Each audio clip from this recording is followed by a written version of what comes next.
They should just jump up from behind the table.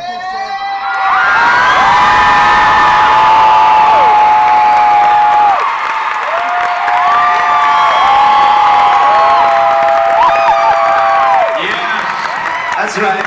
Darton, Roberto, Ricardo. Supernatural fans, welcome. What a year last season was, Robert. What a season. What a season. Turns out you're God. Turns out. You go to bed a writer, you wake up God. Must be nice. It is kind of nice, actually. It's good stuff. Good stuff, everybody. Wow. Well, and more fun in store. Season 12. Yeah. On the way. Are you ready? Well, let's meet some of the folks. Let's do this. Let's dive right in, shall we?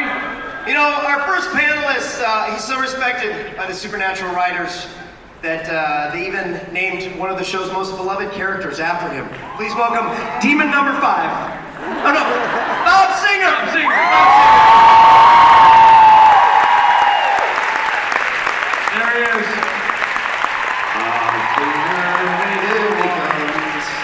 This is the best seat in the house. Right next to where the comedy happens. Right next to us, guys. Where all the winners sit. Oh, big congratulations go out to our next panelist. He's finally made it to the top of the ladder, Robbie. Yeah. He is the showrunner and head writer of Supernatural. This is his first season. We're a little worried that maybe it's going to his head, though, because we've caught it through the grapevine that when he makes notes on a script, instead of just telling the writers to their face, he has a tendency to throw the script on the ground, leap on his desk, and scream, "You got dabbed, bitches." Seems a tad over the top. We'll have to find out if that's true. Ladies and gentlemen, Andrew Dabb! Andrew Dabb, here he comes. It's Andrew Dabb. That's Andrew Dabb's thing. That's the slow saunter of a man running the show. Good time. Welcome, Andrew. The next guy here, he's a man whose unwavering devotion to winter headgear, even in the scorching summer months, has led the entire beanie industry to collectively respond, "Really? Mr. Jared Padalecki!"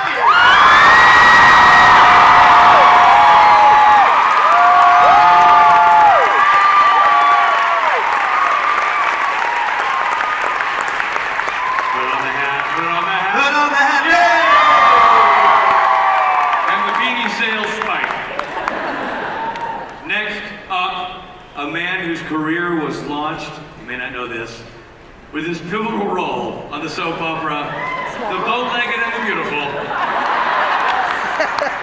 Jensen Ackles, everybody!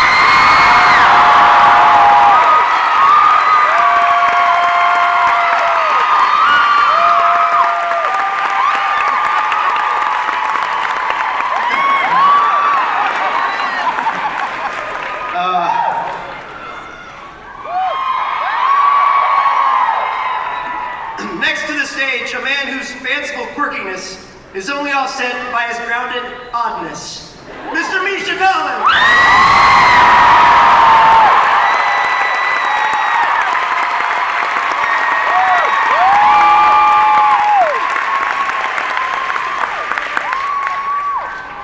And that is not it. Our next guest is a sinister overlord who relishes making life hell for all living creatures.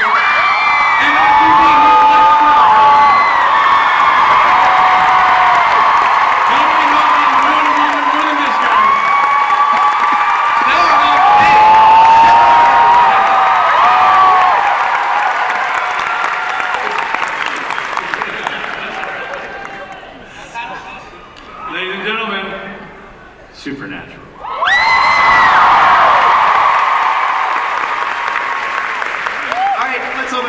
Get into there. To the questions. Robbie, first question. You?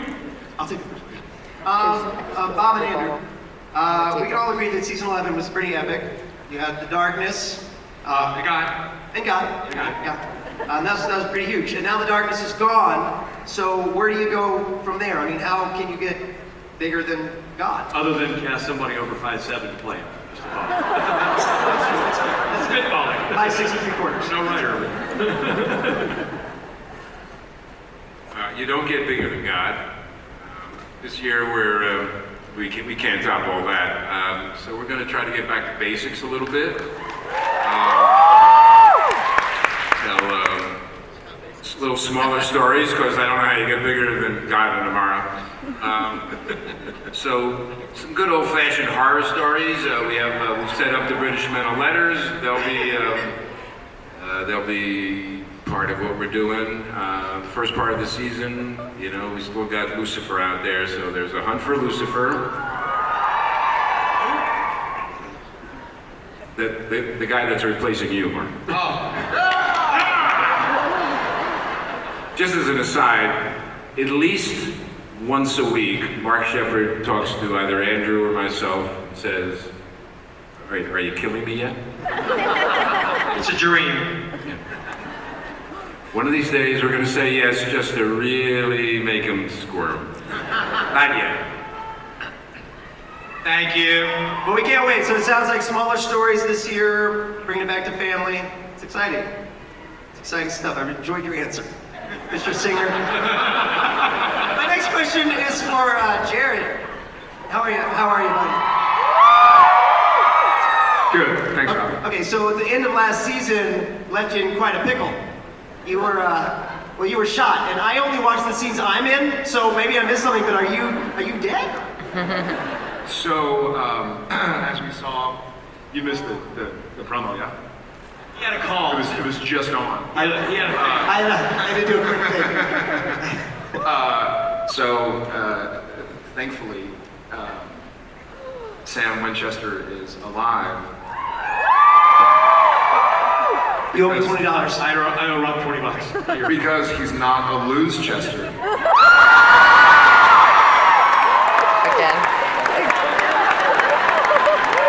You know that bit. Thank you, everybody. Good night. That bit worked so well last year. I'm glad you liked that. I figured I'd double up. Yeah, so Sam's alive, and we see a little bit of what happened to him. Thank you. I'm happy to be alive as well. So who was the woman who shot you, and why does she have a funny So accent? we find out more about Lady Tony Bevel. She is a member of the Men of Letters, but the British Men of Letters. We find out more about the Men of Letters and their worldwide society, basically. And we'll learn more about what she wants and what they want for themselves and from Sam and Dean, for Sam and Dean in the episodes to come. But obviously, she and Sam didn't start off on the right foot. From the looks of things, from the promo, that you must have something really important going on. I had a meet and greet with Richard. Got it, yeah. It's called Pokemon Go. There's like a legendary Pokemon up here I just found. No, we see that they're not off to a great start. Yeah, no, that is. Why? What happens? Blow torches and that kind of thing. Yeah. Good times. Rich, why don't you take this one? Jensen. Present. Present. Family. It's always been a central issue in the show since day one, but you definitely see it coming back in big ways with the return of your mother. So, my question for you and for Jared: how are the boys going to respond to that big reveal? Because that is substantial to have that connection brought back to the show. Yes. Great, thank you. Yeah, it certainly changes a dynamic that we haven't, or presents itself with a dynamic that we haven't had in quite a while, or ever. The interesting thing is that when Mom left, Sam was a baby and Dean was You're a baby. child. You're a child. It's funny, Dean grew up, but Sam just got larger.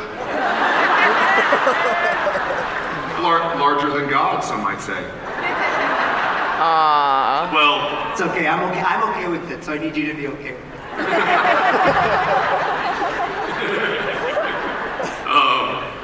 so there is, the children that she knew are not they're now men, and so that the relationship is kind of non-existent because there isn't one. And so it's gonna be an interesting situation of them trying to bridge that massive gap that occurred over the past 30-some years.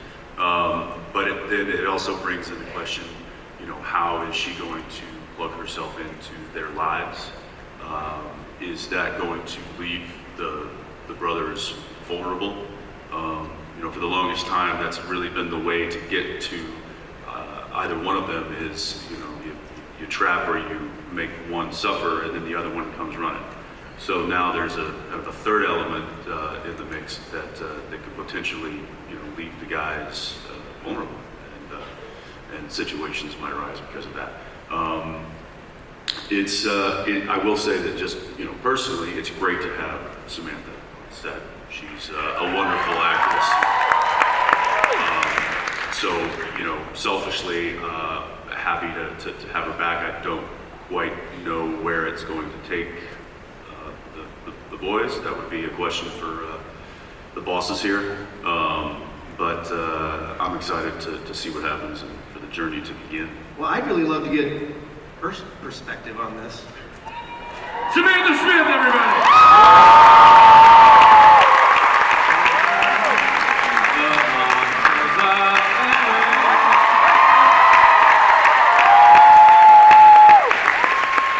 Hello, Samantha. San Diego, Samantha, San Diego. Sam is both a wonderful actress and a good person, so her presence on the set of Supernatural has completely changed the dynamic. There's no one that is either a good actor or a good person in the rest of the set. I think it may have changed the balance on this stage. It's going to be weird now. So Samantha, to you, family, you're meeting the boys, you're re-encountering your sons, you didn't know their fate. This is a strange journey for Mary, I would assume. Yeah, there's a lot to consider. Being dead, now alive, with a big gap in the middle. My sons are now older and taller than I am. Yes. Wow, and handsomer than Sam Smith? No. Are you handsomer than we used to be, but she is obviously more beautiful than the both of us combined. Yeah, damn right. That didn't cost me that much to make him say that. But I've always loved Mary, and to be able to experience her from a whole different perspective is incredibly fun for me. And to not just be passing through as a ghost or something like that is actually really fun, just really interesting. It could go anywhere, so I'm having a good time with that. You know what's fun to me? One of the things that Supernatural has been so uniquely able to do is to really explore both sides of the equation, whatever the equation might be. And one of the things we deal with a lot is family, obviously. We've had the wonderful Bob Singer say family don't end with blood. We've had additional members of the family who are neither human nor blood related. And so it's going to be an interesting dynamic to see how somebody who is our blood, 100% our blood, we've got a half brother, we've got our father for a little bit, but she's our mother, legitimately.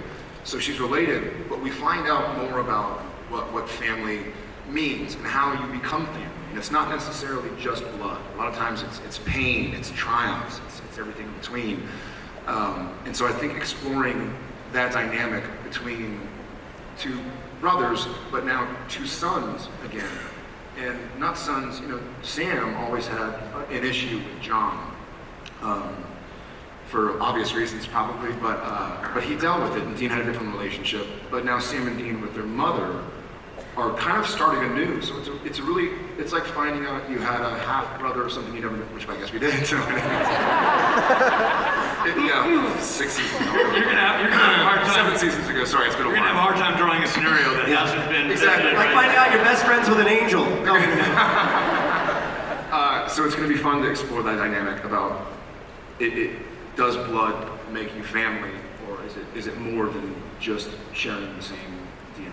Right. So Andrew, like follow up to you on that. Like this is you're steering the ship this year, and obviously family is super important in this year's storylines, and even the core elements of family, because you're whittling it down to its most pure form when you're talking about mothers and sons. Yeah, I mean, I think when you look at how Sam and Dean experienced their mother, she's been mythologized to them.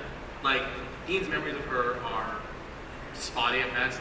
Sam's are essentially non-existent. So they're meeting someone who they've met in the past and who they have some knowledge of, but it's not someone they really know. And from Mary's point of view, she knows these are her sons. It's about reforging that connection. We didn't want things to come in and be super easy. But also, she has a lot in common with Sam and Dean. She was a hunter. She was raised a hunter, exactly like they were. She walked away from it, exactly like Sam did. And as we kind of go through this part of the season, she'll be coming back into it. So it's interesting for her. It's also really interesting how Sam and Dean both respond to it. Because at the same time, what Jared and Jensen said, this is something they deeply want. But I think they, more than anybody else, understand that family can be a vulnerability. And so I think there's some protectiveness going on there too. So it's been a really fun thing to kind of play with, and then how she impacts other people as well. You know, somebody like Castillo, for example. He knows how important Mary and the story of Mary has been in the origin story of Sam and Dean. So he has a very specific response to her, and some really kind of very cool dynamic I think will show as it goes forward. So yeah, I mean, that was the core for us. That's been the core of the show, is to get back to family, and this is probably the closest we've gotten back to that since season 1. Awesome. Nisha, what about, so you've been awful quiet.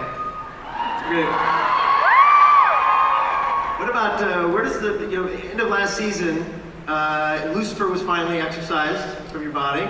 The Lady of Litter cast you away. Where does season 12 find you?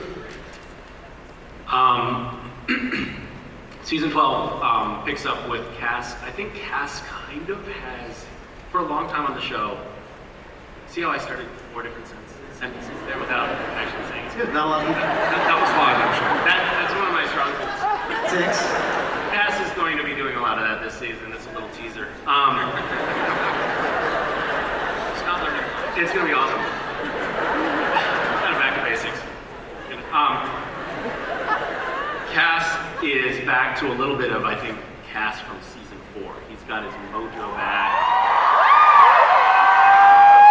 Much of his mojo, not all of it. I think his wings are still broken. But he's angry, and he's fighting spirit, and he is after Lucifer. And now that Mary is back, he's also tattletaling a lot. A lot of scenes where Cass is like, it almost reflects your actual personality then, angry and we do that a lot on set too. Jared didn't hit his mark. He's just taking the long pause here, guys. I don't think Jared hit mom. he's shy of his mark. And so, yeah, how does Mary being back affect Cass? Is that gonna play out? I think it's, yes, it is going to play out. Well, we're having, I think that there's an interesting little dynamic between the two of us, because in a way, we're outsiders, and we are, I think, sharing something in that. And I keep on... Wait, what? Dude, he's hitting on your mom. Good luck calling him Dad. Your mother. I call him Dad? Anyways. Cass is hitting on Mary. And what about your family? Are we going to see any of your family? Your daughter? Vicky, West. My children. They're now working as crew members on the show. Nepotism. You know what? Earlier I ran into an old friend who wanted to ask a question. Yeah, I wanted to. Uh-oh. I said he could. And... Whoever could it be, Rob? Hello, you crazy peoples! Hi. How the hell are you? Okay, we're good. What's going on here? Not much. I hear Bobby Singer. Good to see you. Way to clock in for once. What are you dressed as? Oh yeah, you like this? You like my new accessory? Guess who I am? A pit bull? Nope. Rapping sensation Pitbull? That doesn't make any sense. Lead singer of Judas Priest? Close, but no cigar. My pastor? No! Who? I'm Mike Shepard from episode 1115 Beyond the Mat.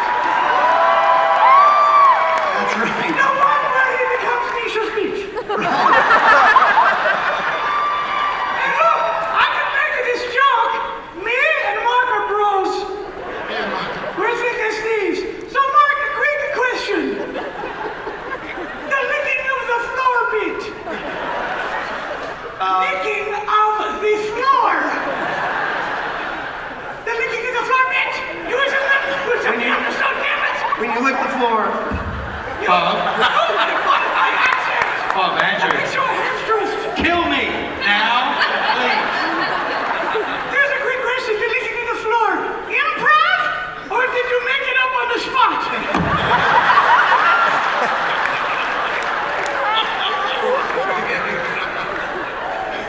This is what I go through day in, day out. Hey, I was an actor. I was really happy. I was working quite a lot.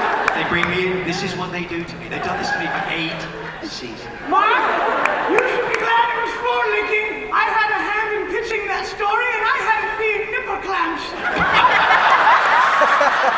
But you know what? I got dabbed. Oh, you got dabbed, huh? No. I was on board. Okay, well, you know what? But I'm gonna set you down. Don't do it. I don't want to fall over. Mom is nice. Yeah, you You will. have soft hands like girl. Okay, and in all seriousness, Mark, Really? You're going to follow that with a question? Okay, Rob, how you doing? would you prefer it coming from the hamster? No. You go. How about you? We're talking about family, and what about your family? Oh, God. Yes?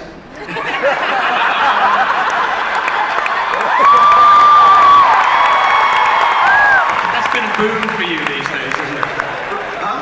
That's been a boon for you. Oh, it's been fantastic. Best years of my life.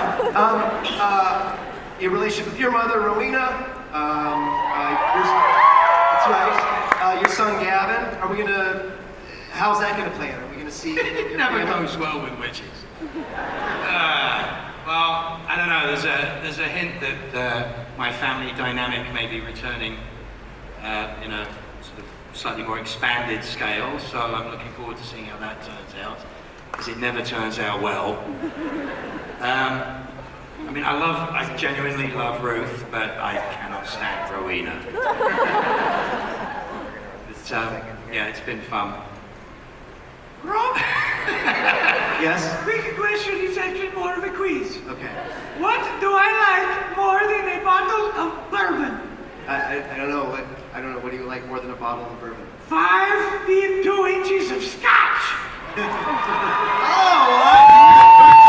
Because we have Ruth Connell here.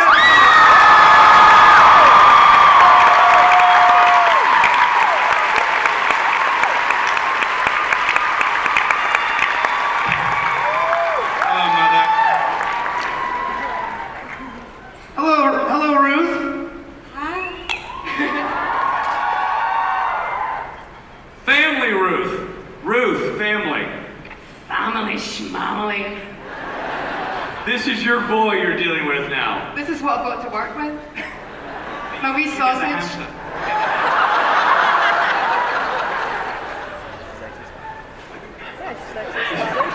We is That was the Scottish joke, for right? little. I thought it was urine. Anywho, Ruth, family storylines very important this year. You obviously have a contentious relationship. However, an important one. Where do you see it going this year? Downhill fast. Honesty is important. That's it. No, yeah. I don't think Rowena knows that she's a grandmother. You mentioned Gavin. I'm not sure she's ready to be a glamorous granny just yet. See how, if she finds out, it's not a spoiler, I literally don't know. But it'll be interesting to see how it all pans out and to see how much we can annoy each other. More, but we're like, no, Mark, you have to keep your shirt on. Like, it's not cool. Like, I don't know. has his own ball gag. That was weird. But I think, so very method. early on, Very method. that will be a very driving force. But beyond that, I think with Crowley, the family stuff, and again, Crowley's relationship with the guys has kind of evolved, I think, very nicely over the course of the last few seasons. I want to keep that going. Awesome. BYO ball gag. So you mentioned Lucifer. He's still out there. Where he's looking for a vessel. Can we know where he ends up? Bob. I was so transfixed by Andrew. Well, Lucifer is going to try out a few different vessels. He's not. First of all, to hold Lucifer, you need a really strong vessel, like Sam. So he,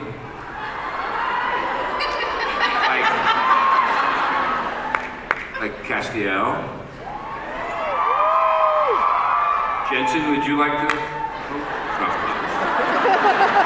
Take a spin. Jensen can veto that. It happens when you're 12. I'm not doing that. Anyway, so Lucifer is going to try out a few vessels, and the first vessel that he kind of feels comfortable with is a rock star who's a little bit on the downside, but is trying to make a bit of a comeback. And Lucifer says, "This is my kind of guy." His name is Vincente. We'll be seeing him in a couple of episodes early on. That's exciting. I'm on pins and needles, Bobby. Well, have we cast that role yet? we actually have cast that role. Well, we've whispered it to you guys, so you know who it is. Why don't you want to sing the clue? Jesse is a friend. That This of this changing hard to define. you said one verse. So it's Jesse. Rick Springfield is going to be the new savior, believe it or not. Andrew, how did that come about? How did he get involved, and how was that decision made? Well, basically, we were like, we want to put him in a rock star because, one, it's just kind of interesting. Lucifer, he got what he wanted last season. He got his face-to-face with God. He's kind of a dick, but whatever, that's cool.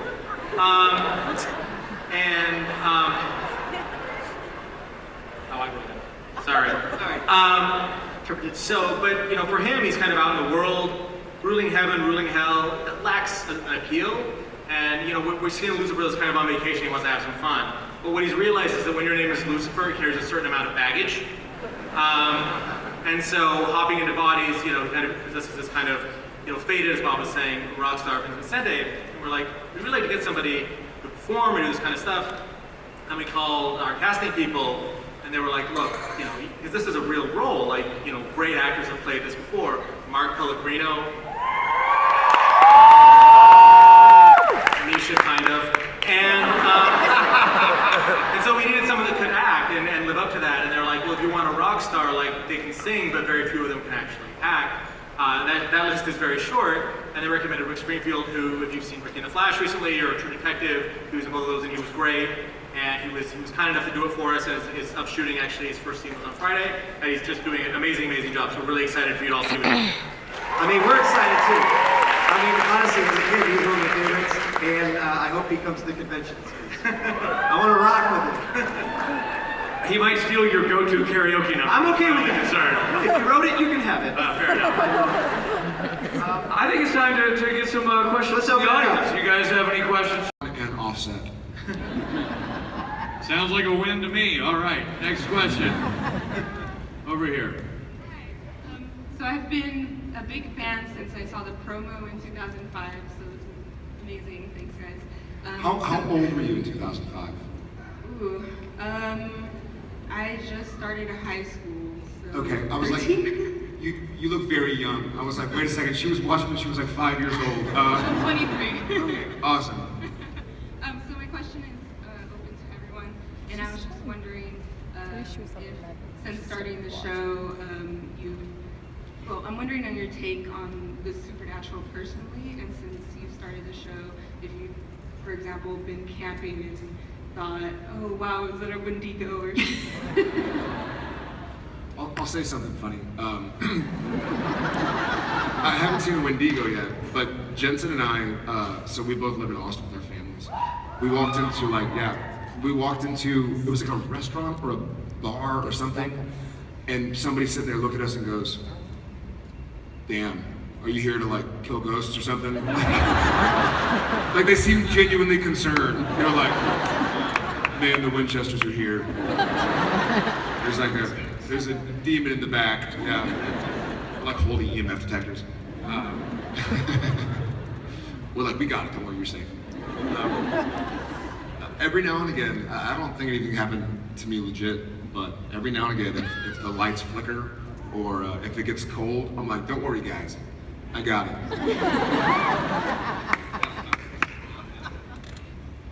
Yeah, I kind of figured that even though it's kind of like I'm not a doctor, but I play one on TV,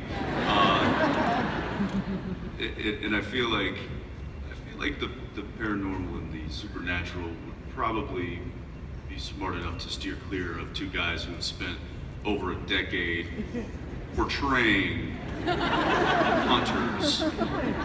They may have picked up a trick or two, and I feel like they're probably going to steer clear of us. That being said, if we ever do run into an issue, I feel like I could handle myself. Cut to Jensen running, screaming. Screaming. Well, you heard here first. Cut to yellow fever.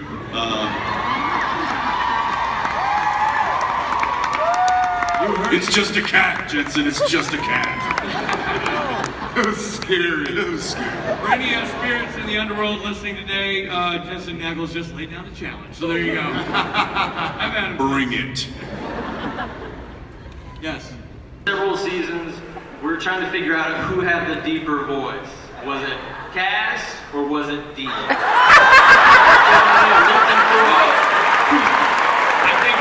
Unfortunately, I think Mark Shepard takes the cake on that.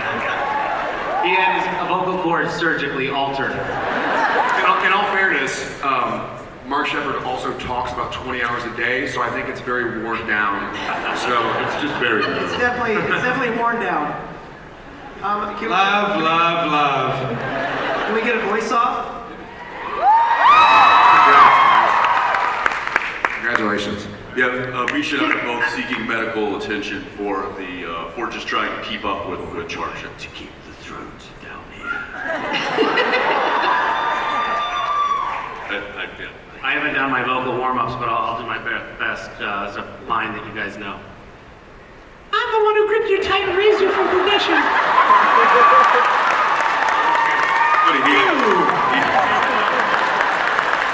He sounds like that in the morning. How do you know?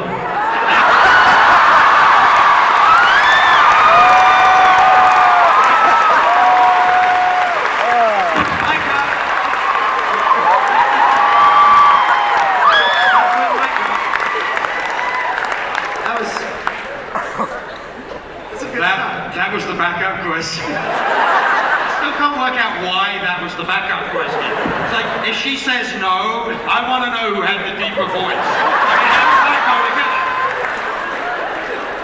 Why, were you going to pick one of the two of them and ask them instead? However, it would have been funny if he was like, I'd like to ask my girlfriend a question, and he raises the box, and we're like, "Oh, no, don't do that," because then he'd be like, "Oh, I was just kidding." There's just a box. Congrats, guys. Thanks for the question.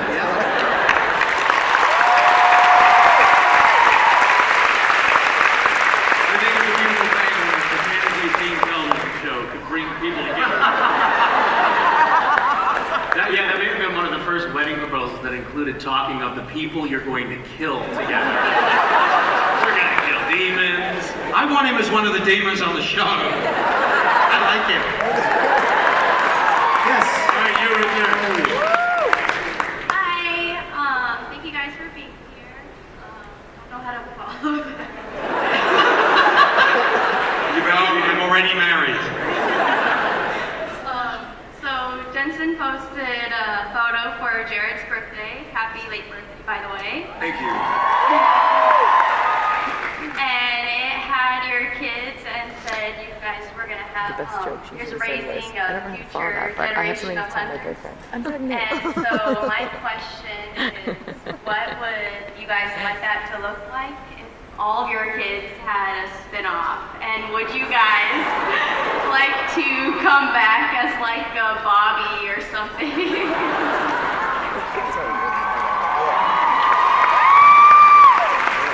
A lot of kids. We're gonna milk this thing for all season 23. That would make a good prequel. Your children. Thank you. They're already kind of a gang as it is. As some of you know, Jared has 2 sons. I have a daughter.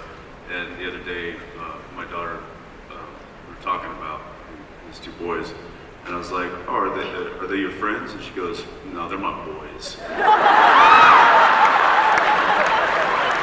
She's just turned 3. So we might not have a choice in the matter. They might just be doing whatever they're going to do. And I assume that, they're going to want to stay in the family business.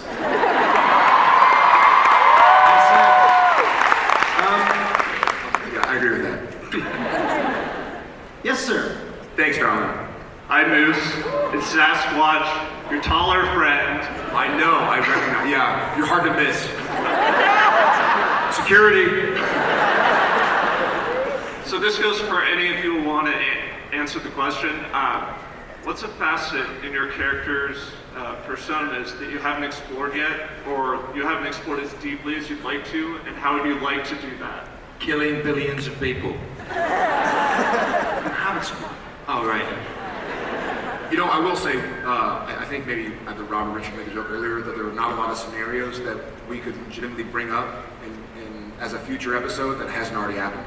But there is, and having Mom back is something really interesting for me as a person, as Jared Padalecki to explore, but also for Sam Winchester.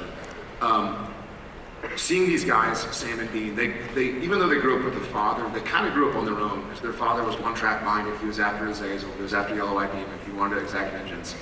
And so they kind of raised each other. Dean raised Sam more than the opposite, being the older brother, but they never really had a proper family dynamic as far as them being sons. We've seen these guys as heroes, we've seen them sacrificing for each other, for people they don't know. We've seen them out on their own, lone wolves, rogues. But we haven't really seen them in this position where, because even when we saw Sam, just to talk about my own journey, even when we saw him with his father, he had a very contentious relationship. It was more like, it wasn't like, oh Dad, like, I love you. It was like, Dad, like, I want to, like, how dare you, Looking back at my childhood, like, you put a 45 under my pillow, like, that's messed up. So seeing his mother, somebody he loves and looks up to, and getting to be a boy again is going to be really interesting, and I'm glad we get to explore that. Ruth and Sam, we haven't heard from you in a little bit. What about you? Any facets to your character that we haven't seen? Ruth? I'd like to explore the toy boy facet. Toy boy? Toy boy facet of Rowena's personality. It's boy toy in America. Boy toy. Maybe the personal masseuse area. Okay, all right. Something like that. Okay. Well, I think that as Mary, it's pretty much anything except like the perfect mom persona. Like everything else is open because that's all it's been so far. It's just sort of. And so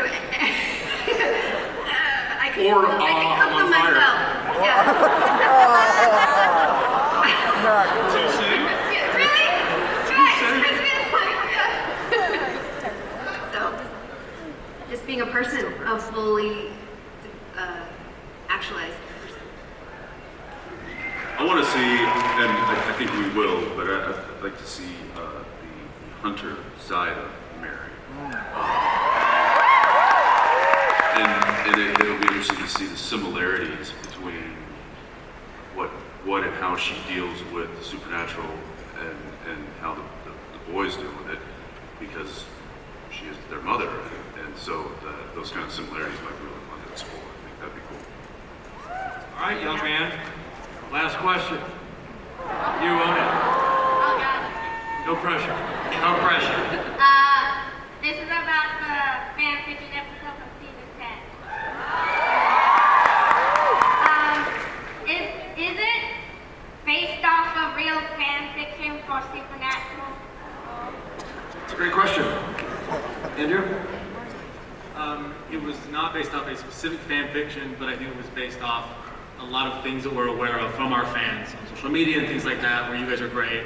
And that episode was really kind of a tribute to you, and I'm glad people liked it so much. It's been a fantastic panel. Gentlemen, parting words, final thoughts?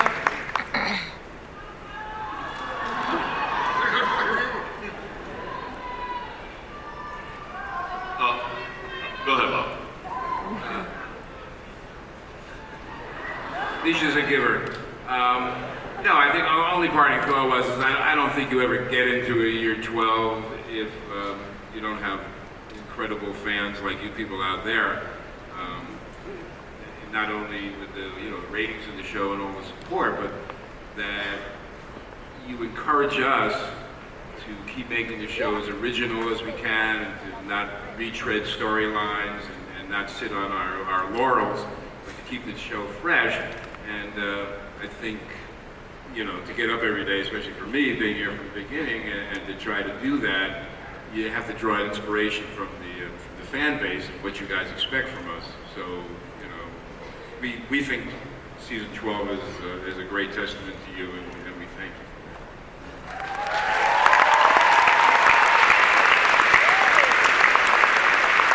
Well said. Well said. Thank you. Ladies and gentlemen, Supernatural Season 12.